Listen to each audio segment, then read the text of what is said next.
bucolique peut nous sembler l'image que Jésus prend pour parler de lui. Je suis le bon pasteur. Et nous ne sommes pas très bien peut-être placés aujourd'hui pour, alors que nous sommes dans une civilisation de ville, où que les brebis qui sont élevées aujourd'hui sont dans des grands hangars et ne bougent pas beaucoup, pour comprendre cette relation que Jésus est en train de tisser et dont il est en train de parler pour nous dire qui il est et là où il nous appelle et donc qui nous sommes aussi. Ça peut paraître on a l'habitude d'entendre ça, oui, c'est une image, on a l'habitude, Jésus le bon pasteur, c'est gentil. Mais en fait, ce que Jésus est en train de dire, l'heure est très grave. La preuve, c'est que ça ne vous a pas paru scandaleux ce qu'il a dit, mais à la fin de ce qui vient d'être dit, on dit que les gens ramassent des pierres pour lui jeter, le lapider. Il a donc dit quelque chose d'incroyable, quelque chose d'inacceptable quelque part. Et c'est pas lui d'ailleurs qui s'est mis à dire ça de lui-même, mais il a répondu parce que les gens piaffaient un peu d'impatience devant les gestes que Jésus faisait, devant la prédication qu'il avait et devant la présence qu'il avait auprès d'eux. Eh bien, ils disent, mais enfin, dis-le-nous, qu'on en soit fixé une fois pour toutes. Es-tu le Messie, oui ou non? Et Jésus répond avec cette image, mais il répond en fait très clairement. Le pasteur, en premier, comme le disent les psaumes, comme le rappelait le psaume que nous avons pris aussi ici, nous sommes son peuple, le troupeau qu'il conduit. Et maintes fois, le pasteur dans la Bible, c'est effectivement les pasteurs, ceux qui sont appelés par vocation à guider le peuple, le roi, les prêtres, etc. Mais c'est avant tout le Seigneur. Et les expressions ici sont très fortes aussi parce que je leur donne la vie éternelle. Et jamais elles ne périront. Et nul ne les arrachera de ma main. Et dans toutes les expressions de l'Ancien Testament, cela revient très fort. C'est une expression qui revient où c'est Dieu qui dit cela. D'ailleurs, ici, il y a une sorte de syllogisme. Mon Père, personne ne les arrachera de ma main et personne ne peut rien arracher de la main du Père. Et comme pour signer, Jésus dit, le Père et moi, nous sommes un. C'est donc le Seigneur qui vient nous visiter, le Créateur du ciel et de la terre, celui qui nous a fait, celui qui nous conduit, qui nous appelle.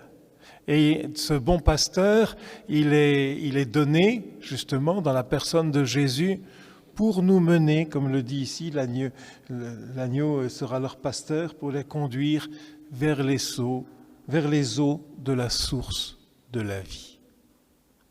Quelle est cette vie que le Seigneur vient nous donner?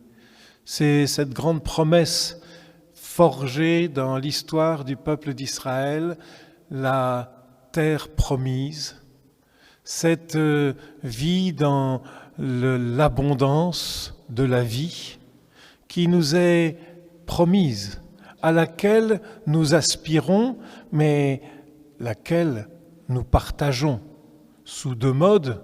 Le premier mode avec l'accueil de la foi, l'accueil du Seigneur dans la foi, où déjà nous vivons de la résurrection du Seigneur, et dans un deuxième mode, pour la vie éternelle au sens de notre vie après ce stage que nous faisons sur la terre, avec le Seigneur pour partager ce bonheur en plénitude et ce bonheur du Seigneur en plénitude. C'est notre ferme espérance. C'est l'espérance que nous avons. Son amour, il se répand dans nos cœurs, jusqu'au plus profond de notre être, par l'Esprit Saint, comme le dit saint Paul. Et Jésus nous manifeste cet amour, mais nous sommes appelés à reconnaître sa parole. Vous voyez cette image des brebis. Nous sommes habitués, on est dans des gras pâturages, alors il y a de l'herbe un peu toujours, donc c'est assez facile. Et en plus, on fait les brebis aujourd'hui plutôt pour la viande. Or, il n'en est pas de même dans la comparaison que Jésus prend. C'est pas pour la viande en Israël qu'on fait les brebis, mais c'est plutôt pour la laine, pour le lait, et ainsi le pasteur passe sa vie avec la brebis, la vie de la brebis dans un sens. En même temps, il est toujours, parce qu'il n'y a pas de gras pâturage, il faut avancer, il faut toujours bouger, et du coup le berger connaît ses brebis, connaît le caractère de chacune, il appelle par leur nom, il leur donne un nom, et puis elles connaissent sa voix et elles obéissent, elles sont rassurées par sa voix, elles avancent et il les mène. Et le Seigneur, c'est cette certitude, c'est cet amour auquel le Seigneur nous invite.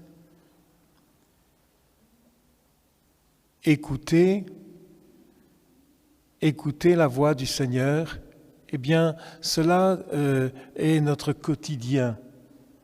Et notre espérance se nourrit justement dans cette promesse du Seigneur.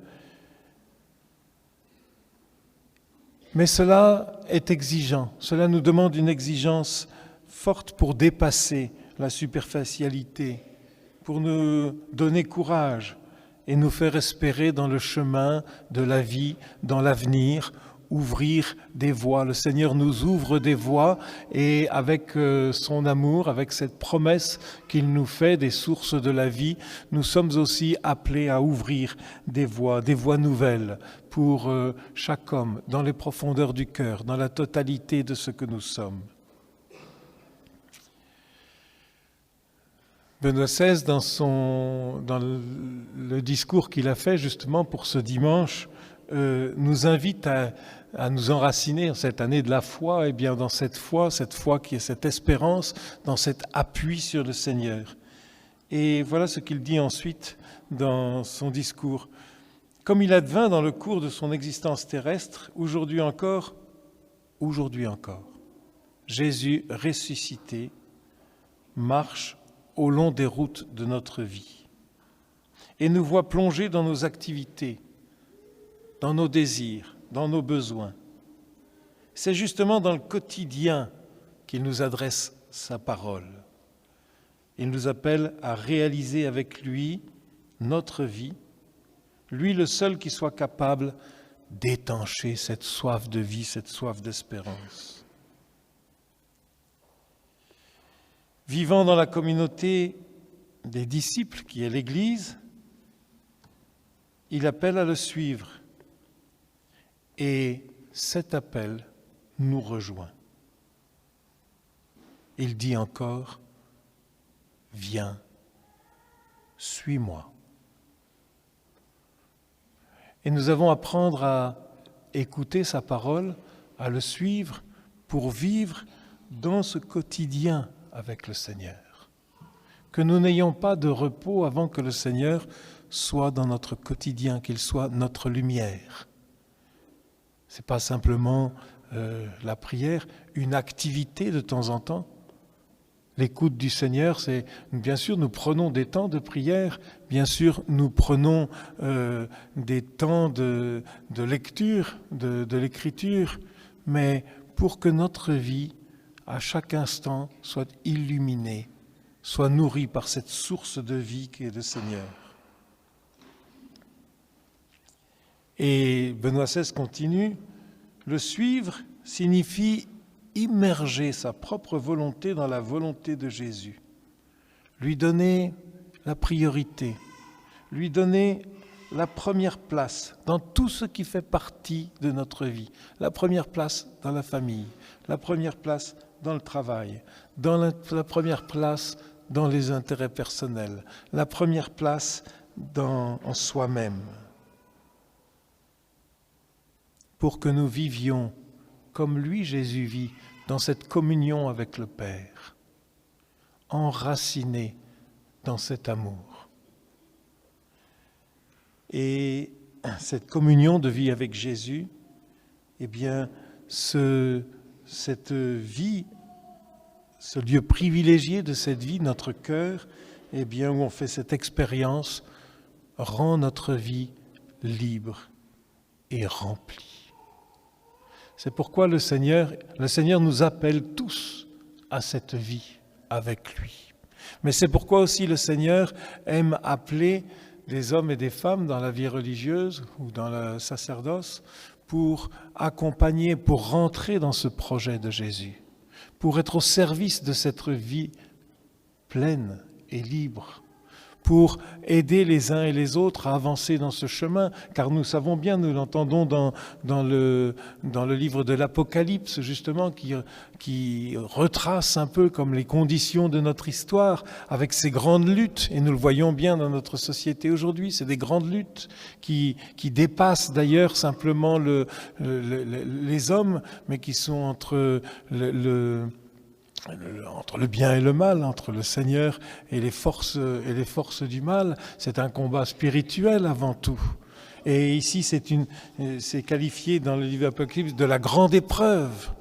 Et nous avons besoin de veilleurs, de vigilants, de pasteurs, d'hommes qui vont être pris complètement par ce désir d'emmener dans les sources vives pour accompagner, pour aussi relever, pour aller chercher les brebis perdues, témoins de la miséricorde, car sur ce chemin, eh bien sûr, il n'est pas facile, bien sûr, il est exigeant, bien sûr, il nous appelle à nous dépasser, mais pour vivre pleinement et pour être ces hommes et ces femmes de la miséricorde qui vont accompagner chacun. Demandons au Seigneur de nous laisser réinterroger comment nous écoutons la voix du Seigneur? Comment nous nous laissons connaître par le Seigneur? Comment nous apprenons à le connaître? Comment nous le suivons? Comment nous mettons nos pas dans nos pas? Et comment nous osons, j'allais dire, avancer avec cette folie, la folie de cette espérance? Oui, je le crois. Il m'invite à une vie libre et pleine. Et il nous invite aussi à nous mettre, tous, mais de manière spéciale aussi certains, au service de tout le peuple pour que nous puissions, pour que tous puissent boire à la source de la vie et encore une fois vivre cette vie libre et pleine. Amen.